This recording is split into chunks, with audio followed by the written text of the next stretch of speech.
Today I want to talk a little bit about an indigenous concept known as spiritual harvesting, or taking the soul of a tree in healing ceremonies. And I actually learned about this when I traveled to Japan in 2023, and I actually did a documentary where I interviewed Ainu people. It's on YouTube. If you go to Incendiary Balloons Media on YouTube or incendiaryballoons.com and search Ainu, AINU. The Ainu people are an indigenous group.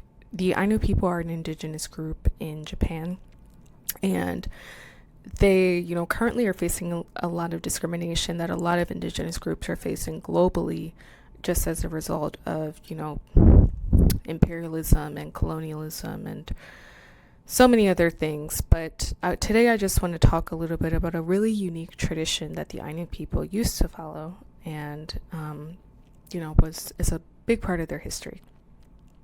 So there's a lot of really extraordinary practice in the sort of Ainu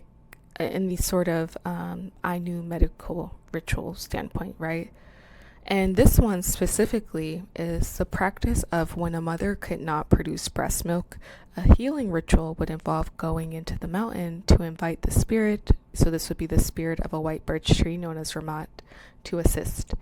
And they used a prayer stick of offering chants to the spirit. So Ainu healers, who sometimes were male elders or women shamans, would perform kamoinami, which is essentially what's known as prayer to spirits. And again, you guys will learn more about this when you watch the full documentary, but they will perform kamoinami, which is a prayer to spirits, and offerings before preparing herbal medicines. But the key was that the life force, also known as Ramat, of medicinal plants or objects was, thought to be what cured illnesses. And they didn't just use birch trees. They would also use things like dried worms or blood or stones, like example, tiger eye stones within a ritual frame. So these are practices where healing is not just, a mechanical plant equals cure, but more of a ritual. So tree spirit, animal spirit, kiboi equals cure. And I just thought that was very interesting how different indigenous people over the globe, specifically indigenous cultures, I'll just talk about the Ainu specifically, were not ruled by patriarchy. They were ruled by matriarchy and more of like an even playing ground.